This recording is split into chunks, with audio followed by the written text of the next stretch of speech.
I'm here in Istanbul, and you know, when you move into a new country, you hear all the time people talking about you should do this, you should do that, different things that you are interested to discover in the new country. So I'm here to launch the Global Women Club in Istanbul, and I keep hearing about an Albanian doctor, very famous here in Turkey. Now you may say, I'm biased. Yes, I am. But how on earth I could leave this country without discovering who is this Albanian Turkish guy, a famous doctor who is making women happy. So Dr. Nurettin Noyan, I am here visiting your clinic, which is gorgeous, it's beautiful. And we feel home. We have been exploring a lot about the work that you have done, hundreds, thousands of operations, all successful. So I'm very curious to know, where did it start? I mean, I read about your sister's story, and it's so touching when you read about these family stories that have a very beautiful, happy ending. And here you are. So tell us a little bit about your beginning, and probably we can explore a little bit more about your work. Thank you very much. First of all, welcome Mirela in Istanbul. It's really an honor for us to see you as our guest here. Yes, my parents are from originally Albania. They are moved from Albania to Turkey years ago, and because of that, especially my sisters, my family members look like the original Turkish ladies. Most of them are blonde.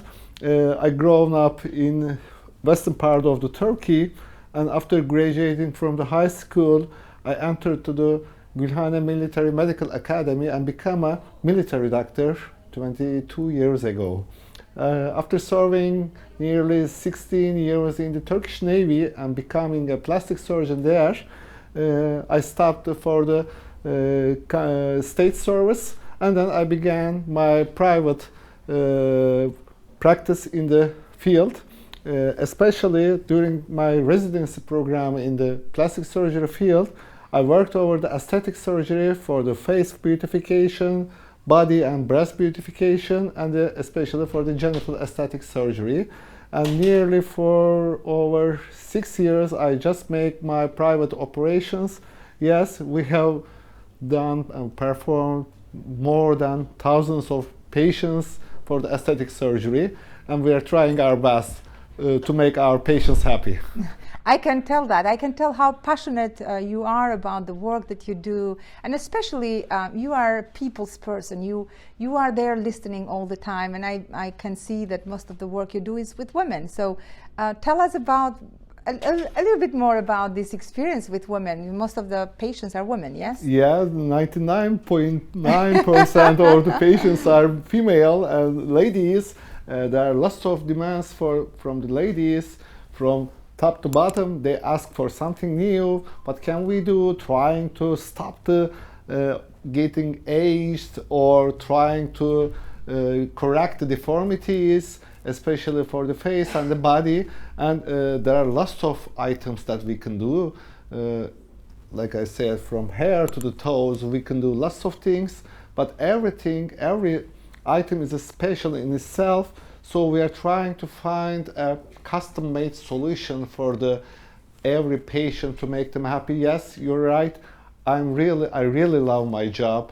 Being a surgeon in the plastic surgery division is like playing a football in the Premier League in England, a striker, and you feel really wonderful if you love your job in the operation theater. It's really good job for me. I love it. That's a very good, relevant synchronicity that you just brought. And in the same time, I'm just wondering, you're saying you try and you do whatever it takes to make your patients happy. But how difficult is to make women happy because not all the time, I believe. Now I want to explore a little bit more on your experience. Probably not all the time women really need to make some kind of outside interference to be happy. But does this really make them happy when they, let's say they have a beautiful nose, a beautiful body, a beautiful face? Is that all we need to be happy? No, it's impossible to make everybody happy with their surgeries. First of all, we are, yes, plastic surgeons, we are aesthetic surgeons, but before that we are a doctor. We try to understand the patient's problem. What's the problem? And we try to tell them what can we fix in this problem. And sometimes some people are coming to us that they put it's like a first item in their life to fix that problem. Sometimes it can be dangerous for them, especially if there is a perception disorder like that.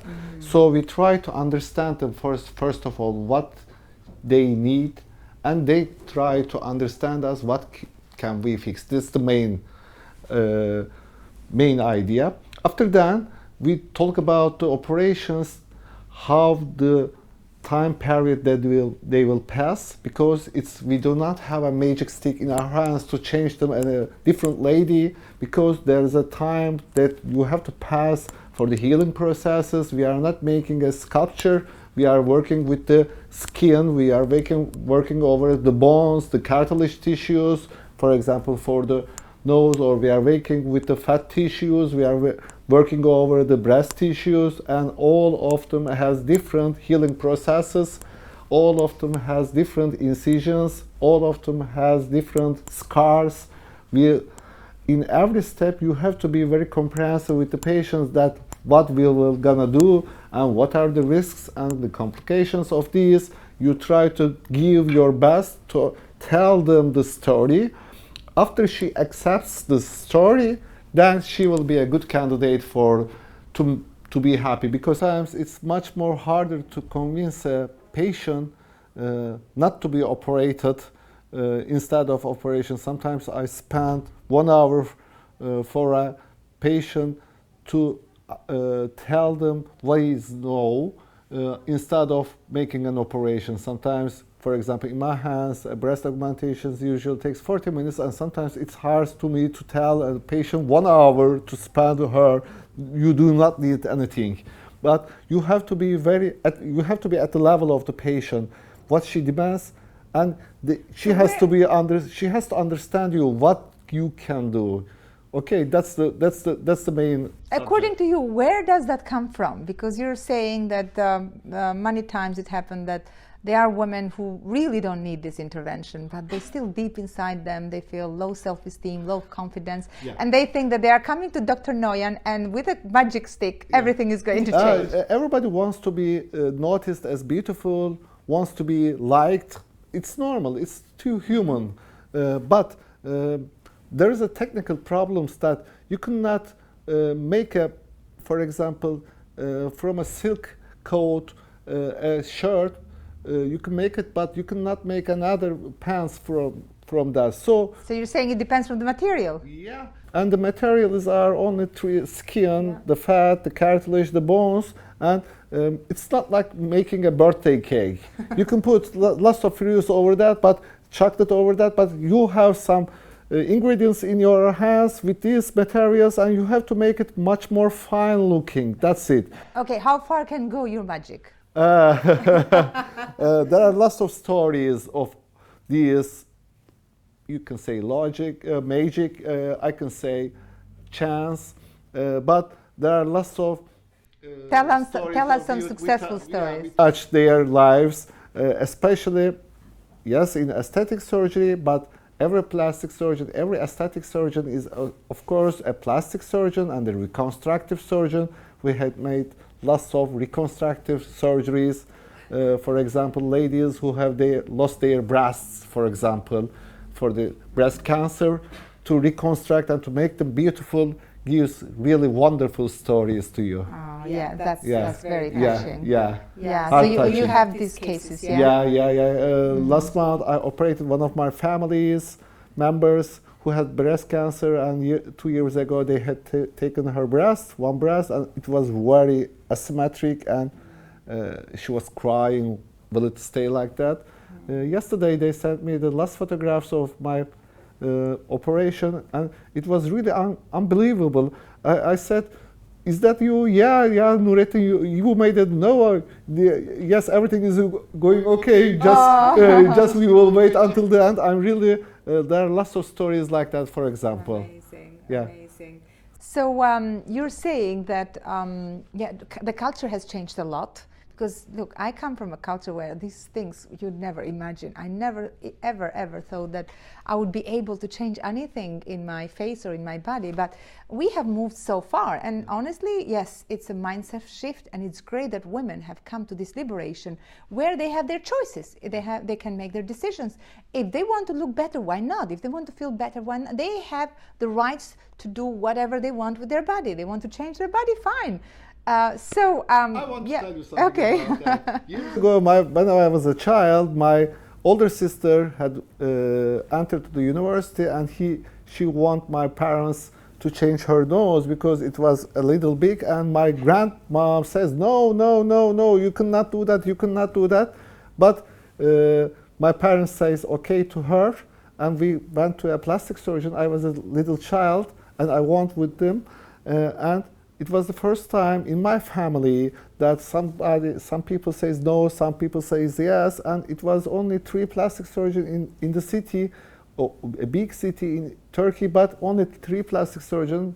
Years later, I became a plastic surgeon, and lots of people are coming to me, lots of people are coming to others, my friends, and yes, the women are seeking today, they can handle for the cost of these surgeries today, and they want with their own decisions to change some things, and it's really getting much more bigger and bigger every day.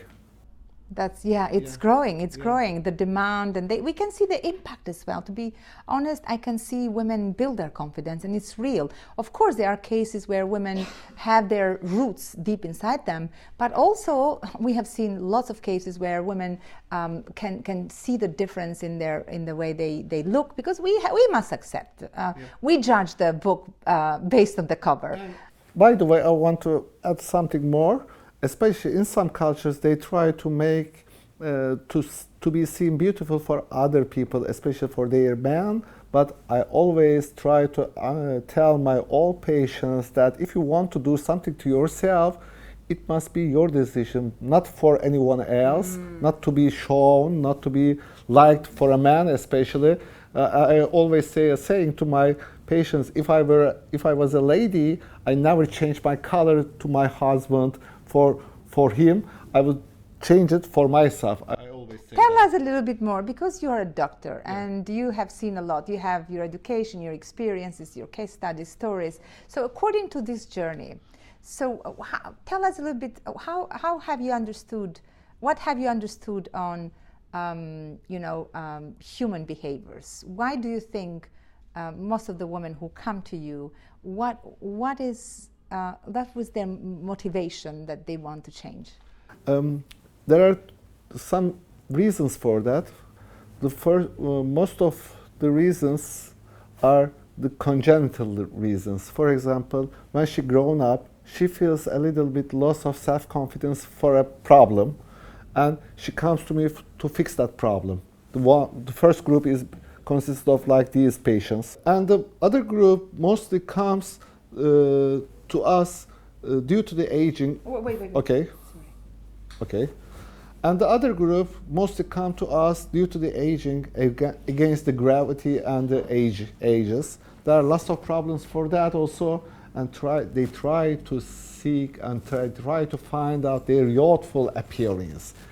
Some ladies come to us: doctor, I was a very beautiful lady. I had really lovely boobs, but now after 2 years, they sat down. What can we do?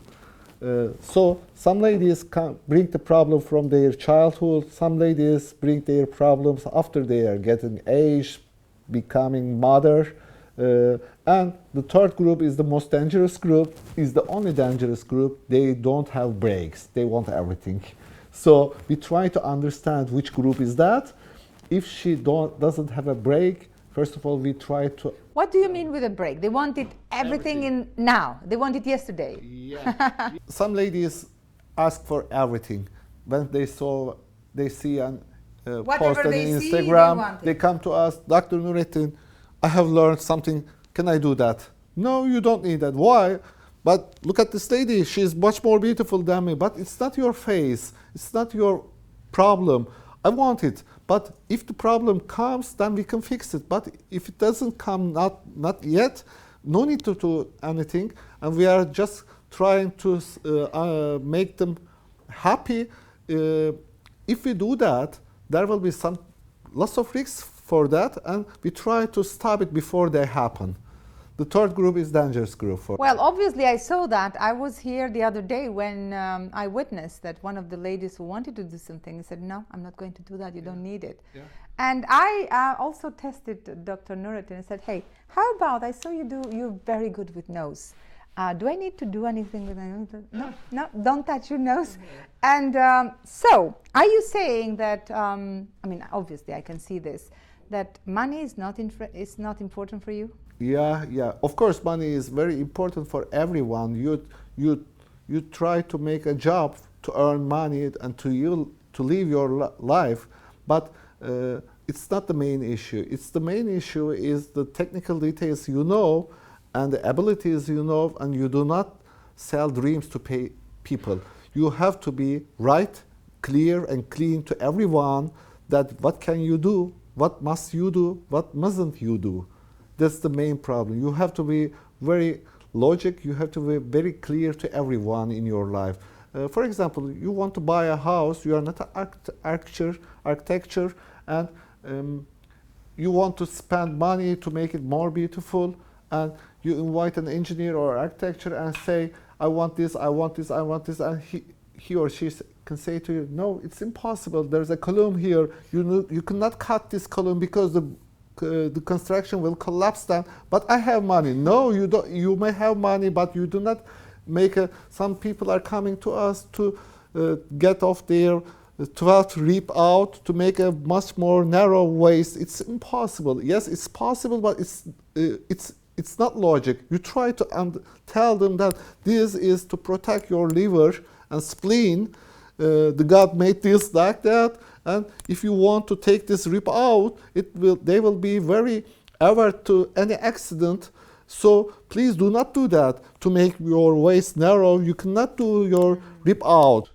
Yeah, I get it. Yeah. Well, somehow I understand why it's this hunger, this appetite, this desire for people to look great, to feel beautiful. Because studies show that beautiful people earn more money, gets better job, gets better salaries, gets better life. So there are so many benefits that beautiful people There is an get. article about that. Two candidates for the same job. Which one will be preferred? If everything is at the same level, will be the beautification, which is much more beautiful. Yes, beautiful people are welcome, most likely. So they will be the number one. So everyone want to look good and great and cool. So people are trying to make themselves like this. It looks like also it's subconscious, because even though most of the time we try to say, hey, we should be fair, we should be not judging the book from the cover. At the end of the day, we know. For example, I remember even myself, even though I have studied a lot and done lots of personal development, when I see a cute cat, oh, it's so cute, so beautiful. Or if we have a group of children and we see a cute, beautiful child, where the hand goes first? To the nice, beautiful one. Yeah. It's like it's a human tendency. Yeah. So do you think people are getting more aware of that as well? And that's another reason why people are like asking for this? Yes, totally right. People are more aware about this fact, and when they handle this opportunity, they try to make this. They want to make this. It's too human. It's too human for a lady or a guy to be look good and to be chosen as beautiful. And now tell us any case study or any story where you have taken a woman in a transformational journey, not like overnight, as you said, the dangerous group, but to the group of women where they start the journey and then slowly they transform themselves inside and outside. I have a story, a very, very interesting story. A lady came to me with a very strange face. All the areas are bony, very, very slim skin, very thin skin, and when she sat in my office while we were alone, she began to cry. I just wait for 5 minutes, and then she said to me, "I'm looking like a man. I want to be seen as a lady. So please, doctor, tell me what can we do. It was a long journey. I had made 5 times operation, but only fat grafting. I had just take out fat cells away from her hips and inject it under the skin to her under face skin. At the end of the 2.5 years, she became a really very different patient and lady.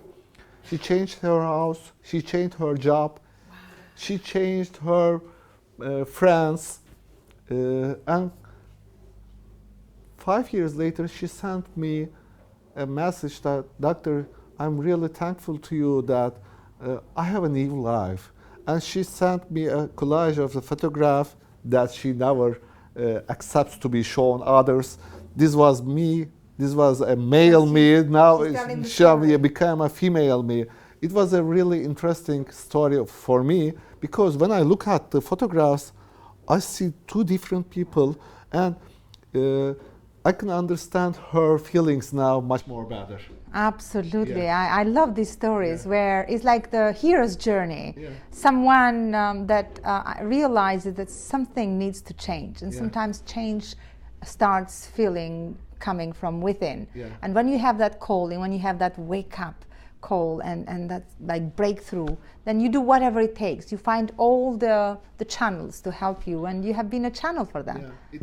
It was not an aesthetic operation. A guy who has lost all the hand and forearm at the mid-level for the microsurgical operation years ago, when I put the arm back and make a microsurgical repair for the vessels, nerves, and 6 months later he came to me to shake my hands with the operated hand and said to his father, this man saved my arm, my dad, and they were really thankful to you.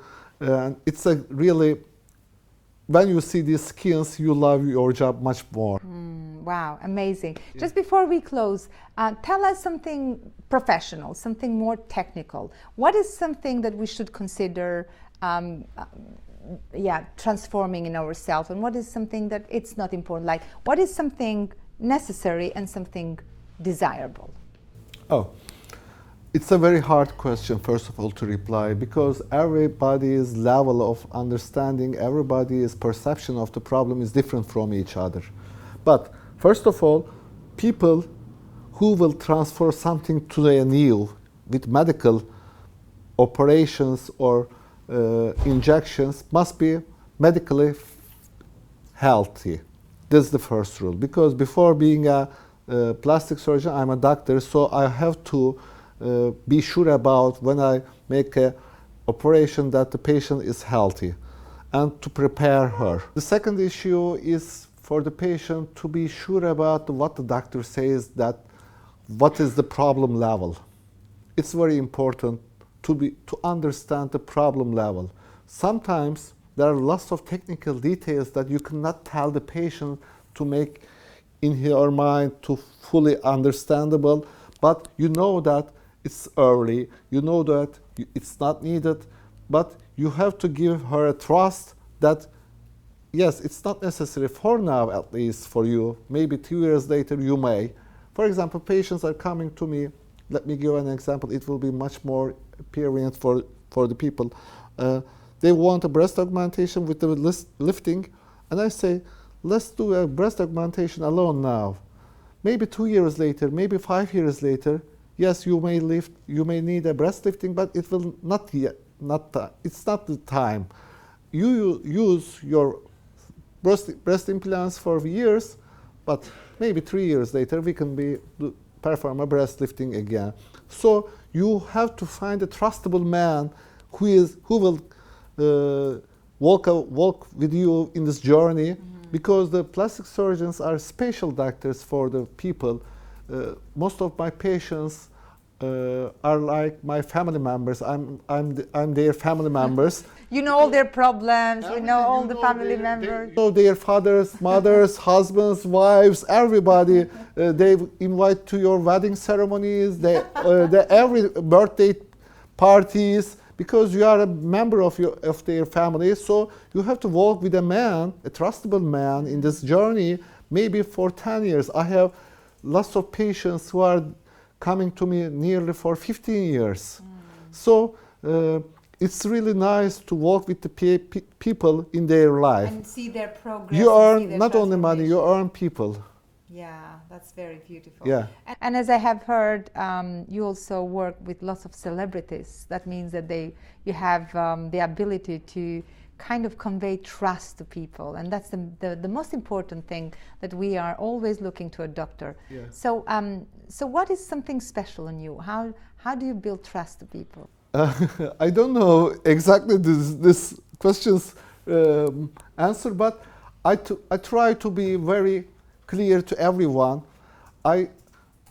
How can I manage? I don't know, but I think that I'm passionate with my job, and they understand from my eyes and speeches, and I really love this job.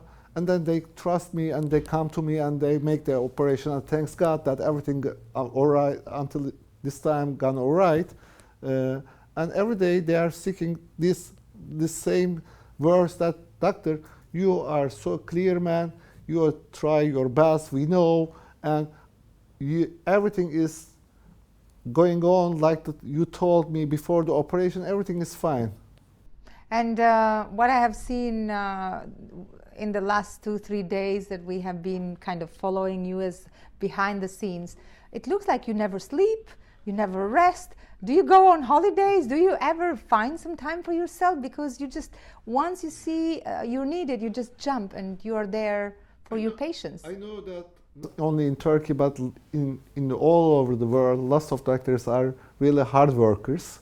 Even though in their student times, school times, you look at, they are hard worker students, and I'm really get used to sleep less, get used to spend less time with my family, but I know that my wife and my daughter is a little bit about, they do not like this situation, but you have to do, like, you have to behave like that, because your job is not only your job, it becomes your lifestyle.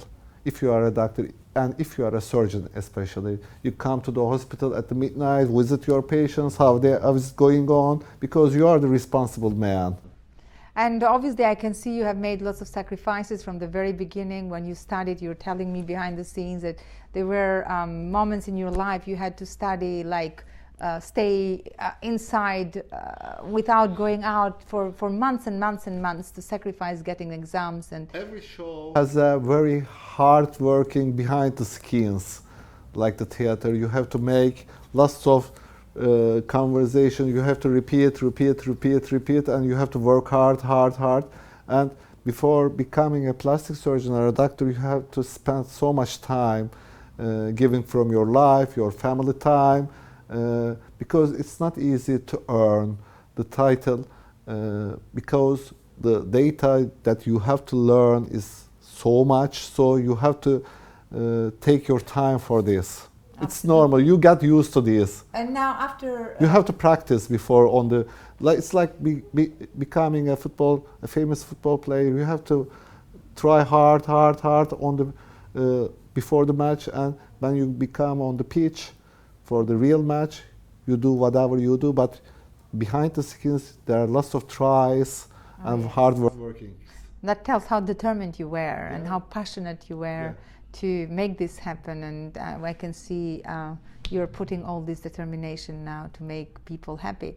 Now, after all this journey, many years of dedication for your profession, what is your vision? Where do you see yourself, let's say, in 5-10 years? The journey still goes on, and I want to make this job where my hands and my eyes allow me, because I love this job. It's not a job for me. Like the Confucius says, if you love your job, it's not a job. You don't need to rest. You don't need to rest because you don't work. So it's not a work for me, it's a lifestyle for me. I want to plan in this route whatever I can do, because I got used to this lifestyle. I love this lifestyle, so I will try my best going on more and more. Well, obviously I can see you have found your purpose, and if you follow your purpose and your purpose is always in the service of other people, it feels like you are flowing and you are really thriving. So thanks to technology that from nowadays we are reaching lots of people, not only in Turkey, but lots of the European countries all over the world, that we are expanding our jobs. We are trying to present our jobs to everyone in the world.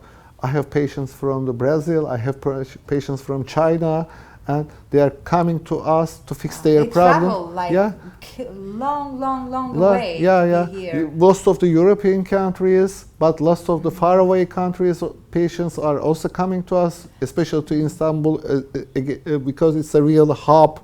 Yeah, Turkey, now, that's a very good point. Turkey is a real hub for medical transformation. In one side, yes, people know that if you want to get a job done in good conditions and make sure that everything is as you want it to go, it's Turkey. But in the other side, is there a lot of competition here in Turkey? Yeah, like everywhere. If you work hard, there will be a competition, but it's not bad. The competition brings the quality. Yes. I always say that if you have not an enemy, if you have a good competitors with you in the same field, you have to prepare yourself much more better for everything. So it's good for us. Yeah, it's good for us. It makes you progress and go ahead and move. That has been incredible. It's forcing everyone to be much more better. Absolutely. It's a good thing. Thank you so much, Dr. Nurettin. You're welcome. It's been a great experience. It was a great dialogue for me also. Thank you for making people, especially women, happy. Because, now we have realized we are conscious women and we work a lot. We have been for years and years and years raising our voice and searching to come to a better place. A better place means when you invest in your self-development, personal development, invest in your education, in everything. But recently, we have realized a good investment is to put in how we look. And if you have taken yourself in that journey, all you need to do, find a great doctor. And we have found Dr. Dr Noyan. Thank you very much again. And we'll come back, definitely, we'll come back. Whenever you want, but we are really thankful to you that you share your time to us and with us in Istanbul, and it will be really welcome again to see you here. Thank you so much. Live from Istanbul, from Dr. Nurettin office. And we wish you have a happy life in and out.